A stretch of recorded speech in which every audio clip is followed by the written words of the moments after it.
Hi, welcome back to my garden. A few weeks ago, I put forward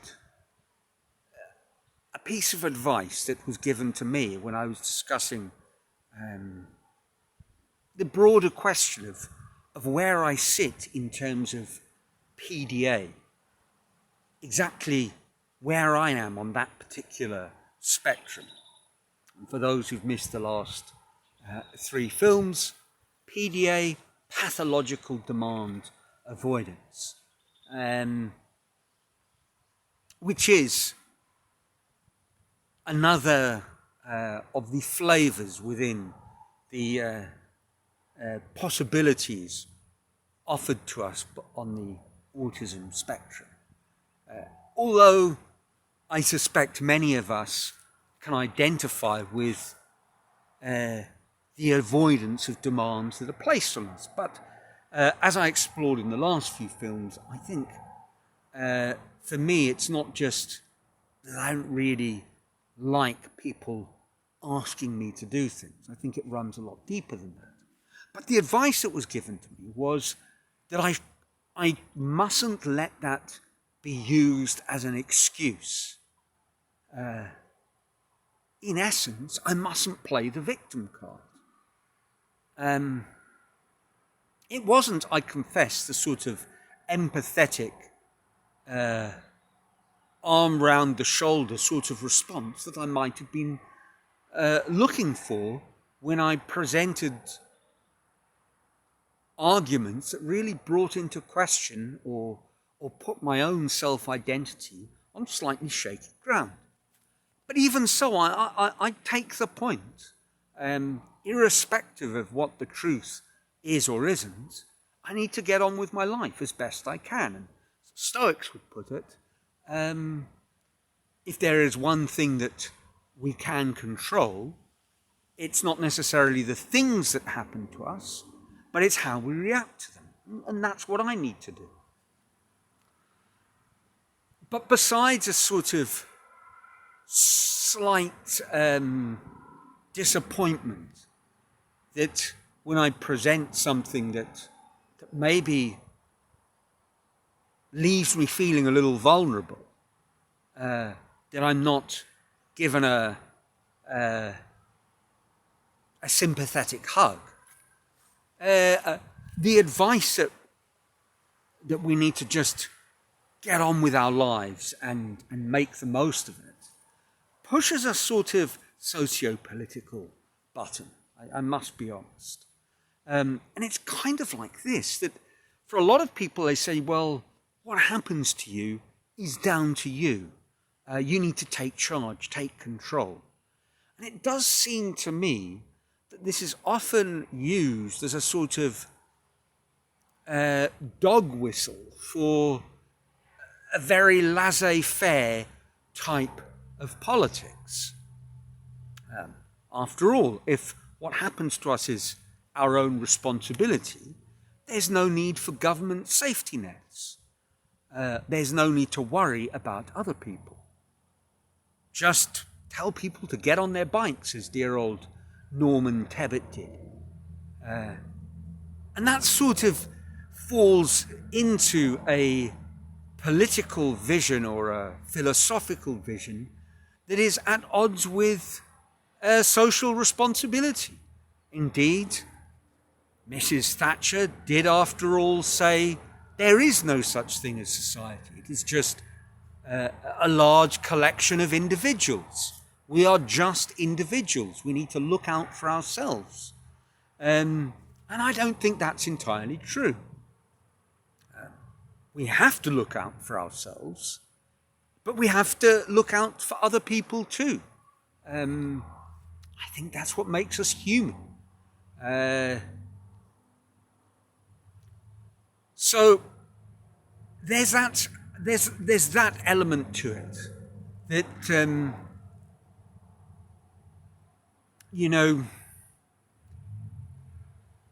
convincing people that they can solve all their own problems, or when they face difficulties, it's something coming from within and therefore the solution needs to come from there too. I think this is dangerous stuff. Albeit, it's important to at least take responsibility for yourself as much as one can. I guess the questions posed by something like PDA, pathological demand avoidance, the fact that it is pathological, means that to some degree, as much as you want to do something, it is just much, much, much more difficult for you. There is something deep within you that is sabotaging yourself. And you need to learn how to deal with that. Dare I say it? Trick it. This type of argument, a sort of neoliberal, we can all be successful. I think it's logically wrong. Because ultimately those kind of arguments of success talk about material definitions on some level. And we can't all be materially successful. If that is done, if that is determined in a comparative sort of way. It's the old joke. We can't all be above average. When I worked at the British school in Sao Paulo, a lot of different children, a significant number of different children at different points put forward the argument that in areas of increased poverty in Brazil, the reason people were poor was basically down to choice, because, and their argument was anecdotal. You know, their great-grandfather came over with nothing but the shirt on his back, rolled up his sleeves, opened a little store, and before you knew it, there was two stores, and then a chain, and then a national supermarket chain, and if he could do it, so could everybody. Of course, this is nonsense, because certainly someone living now in one of those slightly more economically depressed areas, not everyone can open a corner store and become successful, because there is space within our market for maybe 3 tops. And they're already there. So, no, you can't just open another store, another corner store. Well, you could, and you might be successful, but that would be at the expense of someone else. So, a lot of these kind of arguments, there's a logical flaw. If we're all responsible for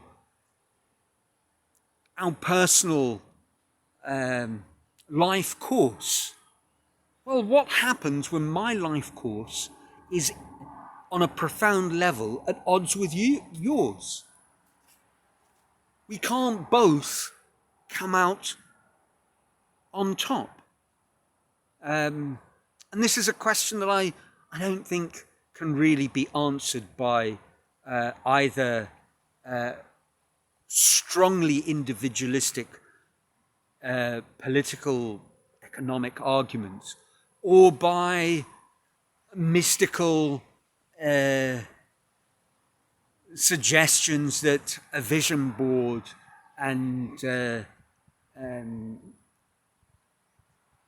such like will manifest the things that you desire into your life.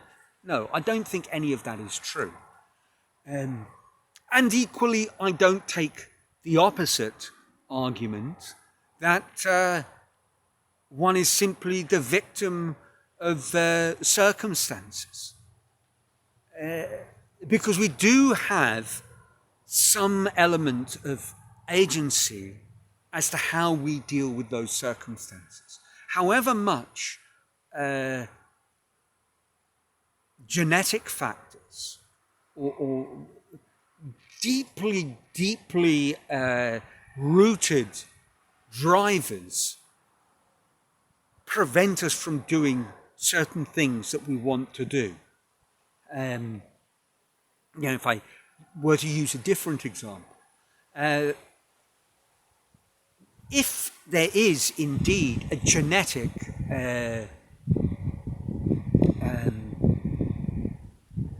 underpinning to alcoholism, or not an underpinning, a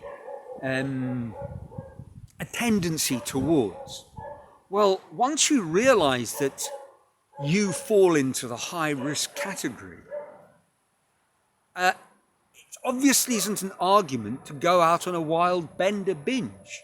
No, it's an argument to take very seriously the consequences and to work hard to avoid the wrong sorts of situations that will lead you astray, and to develop the strength to make the right decisions.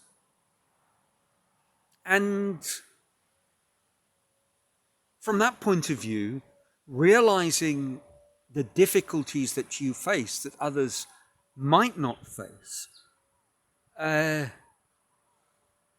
can be a powerful motivator. I also think that there's a danger, of course, of the other absolute extreme. And I sometimes think that it's easy to fall into the trap of fighting against the internet gurus, the purveyors of, yes, you too can be a super success kind of ideology. I think arguing against that and saying, no, embrace your ordinariness is not the solution either. I think that is another form of resistance, of personal avoidance of confronting what's holding you back, and actually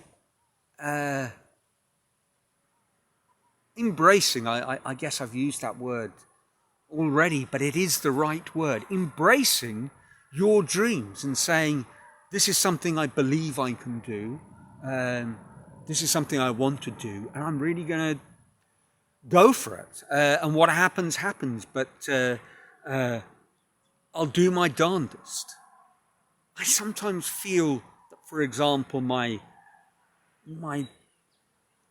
dear old friend, well, he's not my friend, I've never met him, but Oliver Berkman,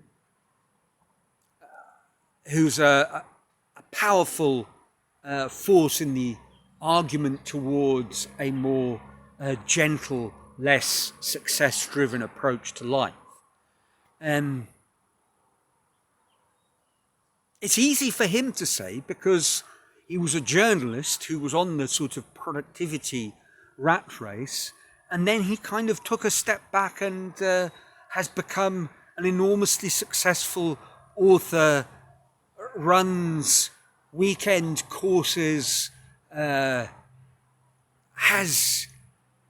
I would imagine, very lucrative speaking gigs.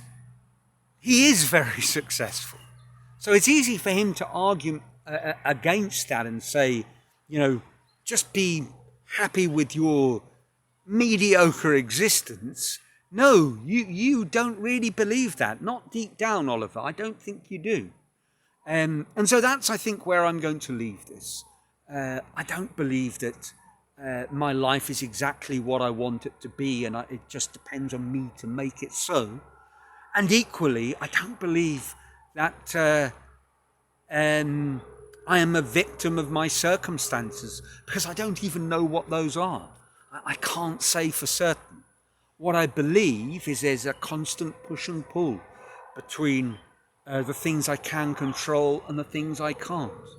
And there is a constant push and pull between the need for me to embrace my own individual destiny and the need for me to be a caring, contributing part of society. I guess that's pretty obvious, and I suppose I knew that before all these videos started, but sometimes we just have to repeat strongly to ourselves the things that we already knew. So that's it for this week. Make of it what you will. Let me know in the comments below, and until next week from a sunny, or today slightly overcast, actually, Brazil. Ciao.